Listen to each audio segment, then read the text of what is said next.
Capítulo 2. Disciplina positiva. Uma mudança de paradigma.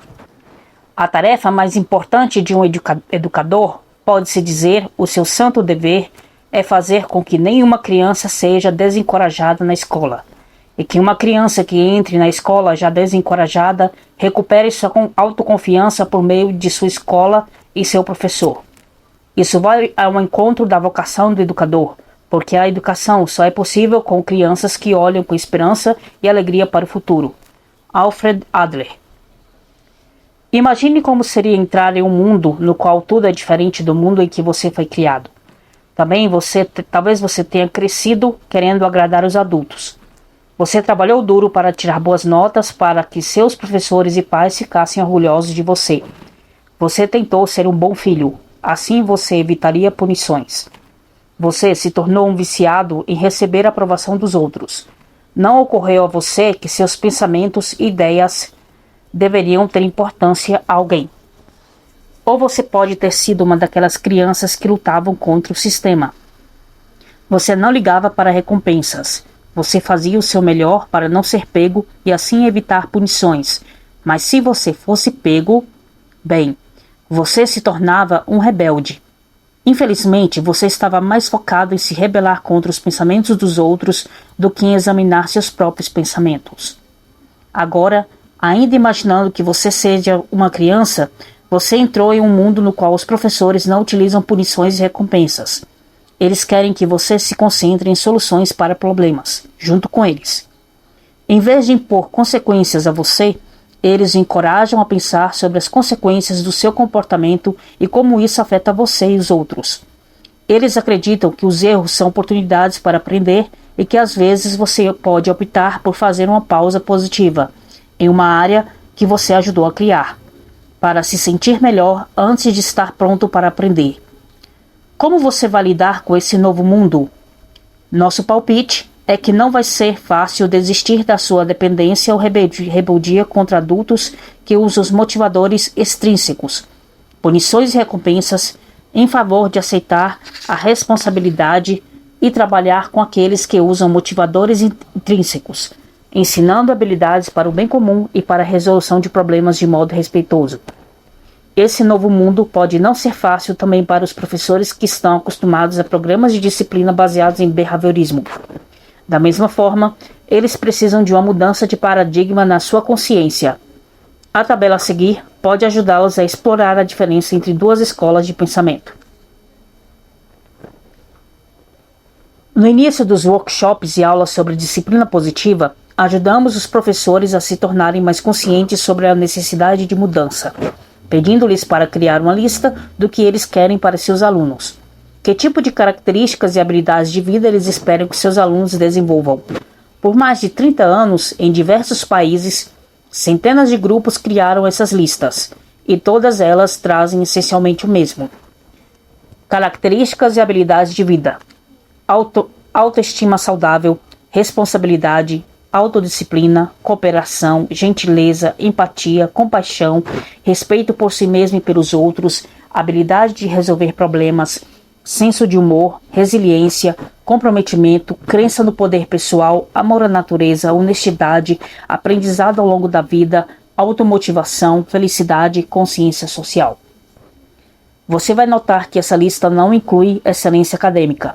Em seguida, perguntamos aos professores quantos achavam que essas características e habilidades de vida são tão importantes quanto as habilidades acadêmicas. Todos levantaram as mãos. Então eles disseram que essas características e habilidades de vida são ainda mais importantes do que as acadêmicas, porque as crianças devem ter essas habilidades para aprender. Em seguida, pedimos aos professores para fazer uma lista de comportamentos desafiadores. Essas listas também são muito semelhantes, independentemente do país de origem. Comportamentos desafiadores: não escutar, retrucar, não ter motivação, usar linguagem chula, interromper, ter problemas com lição de casa, atrasar, dormir em sala de aula, brigar, reclamar, ter ataques de birra, enviar constantes mensagens de texto, ser viciado em redes sociais, provocar, agir impetuosamente, praticar bullying. Em seguida, mostramos aos professores como eles podem usar os comportamentos desafiadores como uma oportunidade para ensinar as características e habilidades de vida que eles querem para seus alunos. Eles aprendem isso a partir de sua própria experiência ao participar de uma atividade divertida chamada Perguntar versus Mandar. Atividade Perguntar versus Mandar. Objetivo: mostrar aos professores como usar os comportamentos desafiadores como oportunidades para ensinar as características e habilidades de vida que eles querem para seus alunos. Instruções: peça a um voluntário que faça o papel de aluno. Em seguida, peça mais 16 voluntários fazerem o papel de professores. Divida os professores em 2 filas, 8 em cada fila. Os 8 professores de uma fila terão frases com ordens e os da outra fila terão frases com perguntas. Instrua o aluno ao ouvir os outros professores que têm frases com ordens.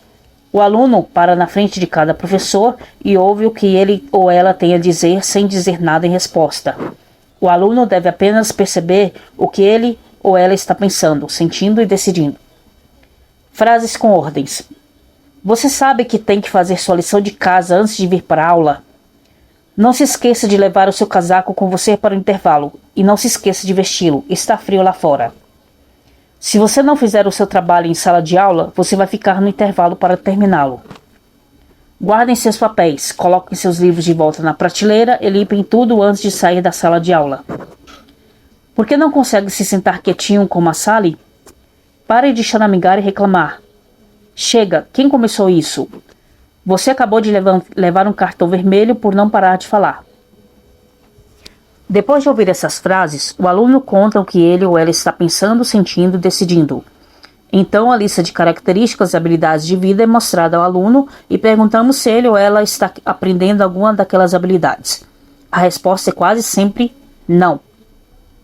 Em seguida, o aluno ouve todos os professores que têm frases com perguntas. Ele ou ela fica na frente de cada um dos professores, ouvindo o que eles têm a dizer, sem dizer nada em resposta, apenas observando o que ele ou ela está pensando, sentindo e decidindo. Frases com perguntas. O que você precisa trazer para estar preparado para a aula? O que você vai usar se quiser estar quentinho lá fora no intervalo? O que você precisa fazer para acabar seu trabalho antes de a aula terminar? O que você precisa fazer para limpar sua mesa e a sala de aula antes de sair? Quem pode me mostrar como nós nos sentamos quando estamos prontos para a próxima aula? Como você pode falar comigo para que eu possa ouvir o que você está dizendo? Como vocês dois podem resolver esse problema? Qual foi o nosso acordo sobre não perturbar os outros durante os momentos de silêncio? Depois de ouvir as frases com perguntas, o aluno conta o que ele ou ela está pensando, sentindo e decidindo. Os professores que ouvem atentamente aprendem que as frases com perguntas são muito mais eficazes para ajudar os alunos a aprender habilidades de raciocínio e cooperação. Mostramos então a lista de características e habilidades de vida novamente ao aluno e perguntamos se ele ou ela está aprendendo alguma daquelas qualidades. A resposta é quase sempre a maioria delas. Essa atividade ilustra a diferença entre o behaviorismo, no qual dizemos às crianças o que fazer, e damos recompensas para o cumprimento das ações e punição para o não cumprimento, e a disciplina positiva, em que as crianças são convidadas a refletir sobre o que fazer. Por que é tão mais eficaz fazer perguntas do que mandar? Mandar geralmente cria resistência fisiológica no corpo. A mensagem que é enviada para o cérebro é: resista. Em contrapartida, perguntar respeitosamente cria um relaxamento no corpo e a mensagem que é enviada ao cérebro é: busque uma resposta. O aluno se sente respeitado, aprecia o fato de estar envolvido, se sente mais capaz e geralmente resolve cooperar. Fantasia versus realidade. Muitos professores fantasiam sobre inspirar as crianças a gostar de aprender, mas muitas vezes essa fantasia é dificultada pela realidade dos comportamentos desafiadores. Anos de pesquisa em universidades de renome têm mostrado que as punições e recompensas não são eficazes para as mudanças de comportamento em longo prazo. Mesmo assim, os gestores educacionais continuam a incluir programas de disciplina baseados em punições e recompensas. Esses programas parecem ajudar porque eles solucionam muitos problemas de disciplina imediatamente. No entanto, os efeitos negativos em longo prazo sobre as crianças não são considerados. Para ajudar a explicar esse dilema, usamos a analogia do iceberg sobre o comportamento humano. A analogia do iceberg e o comportamento humano. Muitos programas de disciplina abordam apenas a ponta do iceberg, a parte que você pode ver o comportamento do aluno. Eles tentam controlar o comportamento usando punições e recompensas. A disciplina positiva aborda a ponta do iceberg e a parte debaixo d'água. O psicólogo Rudolf Dreikurs ensinou que as crianças que se comportam mal são crianças que são desencorajadas. Em outras palavras, quando as crianças acreditam que elas não são aceitas, elas se comportam mal. Elas escolhem um caminho equivocado para sentir que são aceitas e importantes. Quando os professores abordam apenas o comportamento, a parte que eles veem, eles não lidam com o desencorajamento que motiva o comportamento. Chamamos a parte que está escondida sob a superfície de crença por trás do comportamento. É compreensível que os professores, como a maioria dos adultos, lidem com o que está na superfície. Eles provavelmente nunca pensaram nos alunos como icebergs, e mesmo que já pensaram, podem não ter as ferramentas ou conhecimento para navegar ao redor da parte submersa do iceberg. Os professores podem facilmente se enganar e acreditar que o problema é o comportamento, em vez da crença por trás do comportamento. Quando os professores abordam apenas o comportamento, muitas vezes, eles geram mais desencorajamento, aumentando aí sim o mau comportamento. Compreendendo a parte submersa do iceberg. As crianças continuamente tomam decisões subconscientes baseadas em suas percepções e conclusões de suas experiências de vida. Algumas dessas decisões são sobre si mesmas, como eu sou bom ou mal, capaz ou incapaz, importante ou sem importância. Outras são decisões sobre outras pessoas. Os outros estão me encorajando ou desencorajando, ajudando ou machucando, eles gostam ou não gostam de mim. E também as decisões sobre o mundo. Um mundo é seguro ou assustador, acolhedor ou perigoso, um lugar em que eu possa progredir ou lugar em que eu precise tentar sobreviver. As crianças não estão conscientes de que estão tomando essas decisões, centradas em suas necessidades de serem aceitas e se sentirem importantes, mas essas decisões se tornam crenças que afetam seu comportamento. Quando as crianças se sentem seguras, quando sentem que são aceitas e importantes, elas progridem. Elas se tornam pessoas capazes e com as características e habilidades de vida que os professores querem que elas tenham. Quando as crianças acreditam que não são aceitas e importantes, elas adotam o comportamento de sobrevivência. O comportamento de sobrevivência, muitas vezes chamado de mau comportamento, é baseado em ideias equivocadas sobre como encontrar aceitação e importância. Discutiremos essa distinção mais detalhadamente no capítulo 4. Acreditamos que o resultado em longo prazo do uso de punições e recompensas para motivar o comportamento é o desencorajamento. Crianças que gostam de recompensas rapidamente dependem delas para se sentirem motivadas e não querem ser membros úteis da sociedade por uma satisfação interna. Para se sentir bem ao fazer o que é certo, mesmo quando ninguém está olhando. Os resultados em longo prazo da punição são descritos a seguir. Os 3 R da punição. Rebeldia. Eles não podem me forçar. Eu vou fazer o que eu quero. Retaliação. Eu vou me vingar e ferir de volta, mesmo se prejudicar meu futuro. Recuo. Baixa autoestima. Eu devo ser uma pessoa má. Dissimulação. Eu não vou ser pego da próxima vez. Disciplina positiva em ação. Eu uso o tempo de reunião de classe para ajudar os meus alunos no 4º ano a conhecer uns aos outros e apreciar as qualidades positivas uns dos outros. Para ajudá-los a praticar reconhecimentos e elogios, no início do ano, durante a reunião de classe, eu sorteio o nome de um aluno. Os colegas mencionam todos os pontos fortes e qualidades únicas dessa pessoa, enquanto eu tomo notas. É incrível como os alunos conseguem notar tantas coisas positivas e maravilhosas sobre os outros. Então, com minhas anotações sobre reuniões de classe, eu faço um cartaz para cada criança, incluindo todas as qualidades positivas registradas em uma foto dela. Esses cartazes ficam expostos fora da minha sala de aula do 4º ano para toda a escola ver. Esse processo cria um senso de comunidade e reconhece os alunos por suas qualidades únicas e contribuições. Os alunos têm a oportunidade de ouvir o ponto de vista de seus colegas e o meu sobre eles. Como isso é encorajador! No meio do ano, depois que os cartazes ficaram pendurados no corredor por algum tempo, eles são enviados para casa para que os alunos possam compartilhar com sua família. Sra. Olin, uma professora do 4º ano, Sandy Springs, Geórgia, Estados Unidos. Sabendo que os 3 R's são o resultado em longo prazo da punição, por que tantos programas se baseiam em um modelo que inclui punição, como as bolinhas de gude em um frasco, comum em anos anteriores, ou o sistema de cartões coloridos, popular nos Estados Unidos hoje em dia? Talvez os gestores educacionais e professores que utilizam sistemas de punição não compreendam os efeitos em longo prazo sobre os alunos, baseados nas decisões que fazem sobre si mesmos e suas famílias. Talvez eles estejam procurando por algo simples para solucionar o problema de comportamento. Talvez eles pensem que o sistema funciona por causa dos resultados em curto prazo. O sistema de cartões coloridos é um daqueles programas baseados em punição que parecem obter mais resultados imediatos. No entanto, vários pais e 2 professores compartilharam as suas experiências desanimadoras com o sistema de cartões coloridos em uma rede social de disciplina positiva. Disciplina positiva em ação. Hoje um menino de 4 anos teve um ataque de fúria na mesa de artes, gritando que ele estava bravo, frustrado e triste. Meu assistente o acompanhou até nossa almofada confortável, onde ele se enrolou em cobertor, agora só gritando sem palavras e chutando a almofada.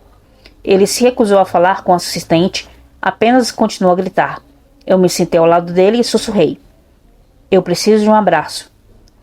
Ele continuou a gritar e se contorcer. Depois de uns 15 segundos eu repeti. Eu preciso de um abraço. Ele parou de gritar e se agitar, mas se manteve de costas para mim. 10 segundos depois eu falei. Eu preciso de um abraço. Longa pausa. Ele se virou, subiu no meu colo e me abraçou. Perguntei-lhe se ele queria voltar para a mesa de arte sozinho ou se ele queria que eu fosse com ele. Ele me pediu para ir com ele. Ele voltou, terminou seu trabalho feliz e saiu da mesa. Stephen Foster, assistente social clínico, especialista em educação infantil que trabalha com crianças com necessidades especiais e treinador de disciplina positiva.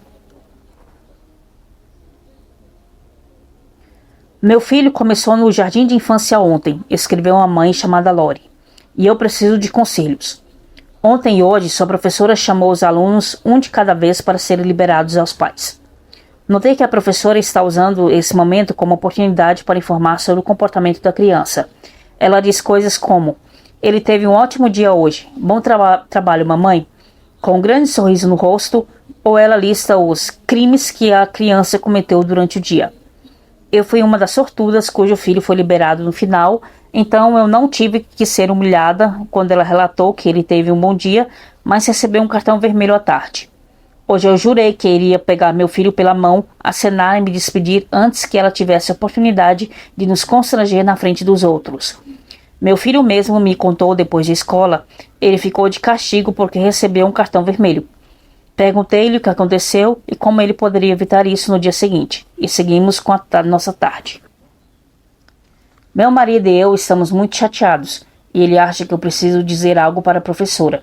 É realmente muito triste ver as expressões nos rostos das crianças e dos pais. Isso parte meu coração, porque eles parecem arrasados. Embora eu entenda o ponto de vista do meu marido, não quero começar, com o pé esquerdo, com a professora, ao inadvertidamente ofendê-la. O que pode acontecer se ela achar que eu estou atacando sua abordagem como professora? Socorro! Devo dizer alguma coisa? E se devo, vocês têm algum conselho sobre como eu deveria me aproximar dela? Uma outra mãe contou a seguinte história. Meu filho está no 3º ano. Ele está constantemente tendo que mover o seu cartão naquele quadro de comportamentos com cores horroroso que tantos professores estão usando nesses dias. E é obrigado a se sentar sozinho, longe de seus colegas de classe, ou ele fica suspenso no intervalo. Na semana passada, ele foi mandado para a diretoria 3 vezes. Uma vez por interromper 7 vezes enquanto o professor estava dando aula, buscando a atenção de seus colegas. Uma vez por rabiscar uma mesa e não ter parado depois de ter impedido, e uma 3ª vez por ter revirado os olhos para o professor. Estou muito cansada de ouvir todos os comentários negativos por parte dos professores. Quando ele tem problemas na escola, eu devo tirar os videogames e outros privilégios de casa. E eu não quero fazer isso, mas meu marido acha que devemos. Então brigamos por causa disso e nós dois nos sentimos pais terríveis. Alguém perguntou se o sistema de cartões coloridos ajudou meu filho. Claro que não. 2 professoras opinaram sobre o sistema de cartões coloridos. Como professora, escreveu Jennifer, eu sempre gosto de ouvir o ponto de vista dos pais para que eu possa melhorar minha própria gestão de sala de aula. Tenho a sorte de trabalhar em uma escola que acabou com o uso de cartões esse ano. Sim, do ponto de vista da disciplina positiva, eu não gostava de usá-los. Além disso, eu achava esse sistema chato durante a aula e acabava me esquecendo de usá-lo. Eu certamente não posso falar por todos os professores, mas eu não ficaria ofendida se os pais trouxessem a mim suas preocupações. Eu ficaria envergonhada por não ter percebido como isso poderia afetar a eles e a seus filhos. Estou certa de que a intenção é boa. Como Jennifer, eu sou uma professora, escreveu Heather. Eu sou professora do 1º ano e uso a disciplina positiva há anos, mas a grande maioria dos professores na minha escola não. O sistema de cartões é um dos favoritos de muitos deles, e tal como outros professores que adotam a disciplina positiva aqui, eu acho esse sistema horrível. Eu poderia falar para sempre sobre esse tópico, mas eu acho que prefiro compartilhar como é maravilhoso saber que muitos pais estão cientes de como o sistema de cartões pode ser prejudicial.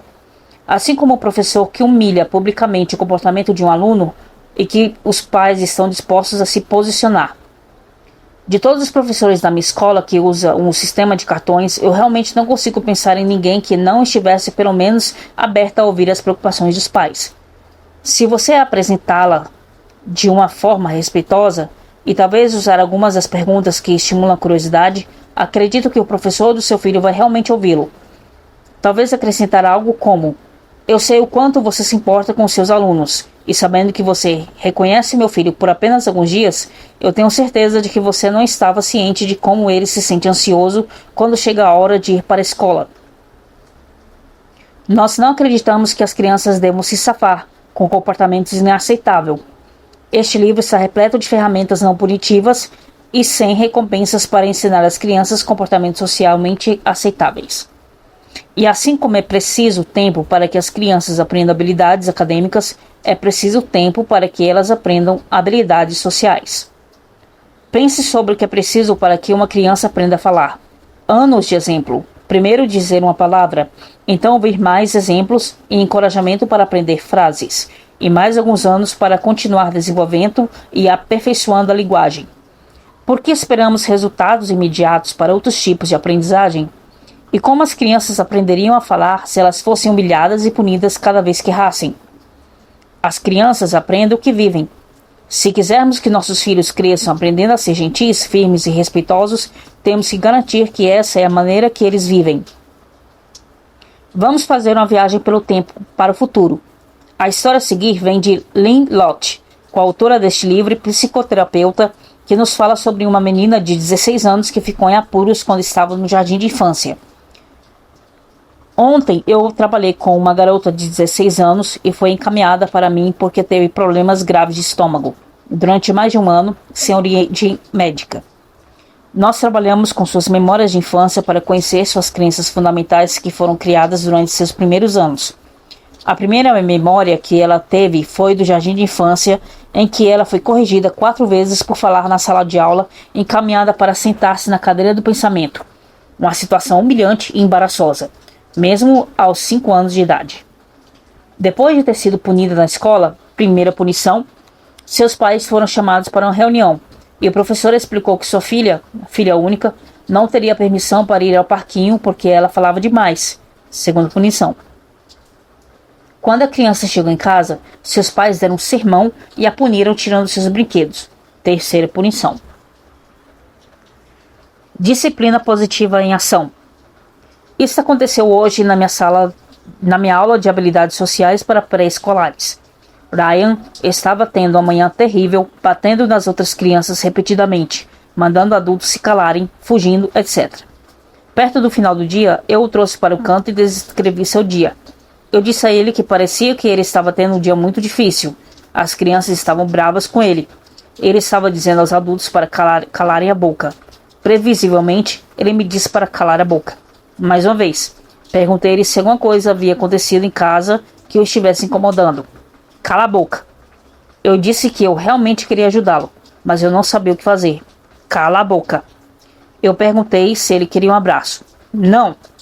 Eu disse, você está se sentindo muito irritado e não quer um abraço. Quer saber? Eu preciso de um abraço. Você pode me dar um? Ele me encarou por um longo tempo. Eu não disse nada. Ele se lançou em minha direção e me apertou. Uau! Isso que é um abraço bom. Eu gostaria de outro assim. Ele me deu outro abraço. Então fomos tomar um lanche. E a vida dele ainda está um caos. Mas seus últimos 10 minutos de aula correram sem problemas. Poderoso. Parece que pedir abraços é útil mesmo nos momentos de ataques. Steven Foster, assistente social clínico. Ela decidiu não se arriscar e tentar ficar longe de problemas. Sua versão de ficar longe de problemas era e é não ser notada, inclusive tirando notas medíocres para não se destacar. Ela ficava nervosa quando tirava notas altas, então se esforçava para tirar notas medianas para que ninguém esperasse muito dela. Ela parou de se preocupar com a escola ou achar que isso fosse importante. Infelizmente, essa decisão a deixou doente. O uso excessivo de punição não é diferente de uma forma de abuso. Se os pais e professores soubessem que ao usar a abordagem punitiva estão criando problemas para a vida toda, muito provavelmente eles buscariam alternativas. Eles simplesmente não entendem ou não consideram os resultados em longo prazo de seus métodos. Este livro está recheado de alternativas. Se tivéssemos de escolher apenas uma delas para o sistema de cartões coloridos, seria perguntar ao aluno que está se comportando de forma inadequada: como podemos resolver esse problema? Isso não faz com que as crianças se sintam humilhadas. Pelo contrário, pode ajudá-las a se sentirem capazes e ensiná-las a se concentrarem em soluções para seus erros. Para outras variações referentes aos temas soluções, consulte o capítulo 7.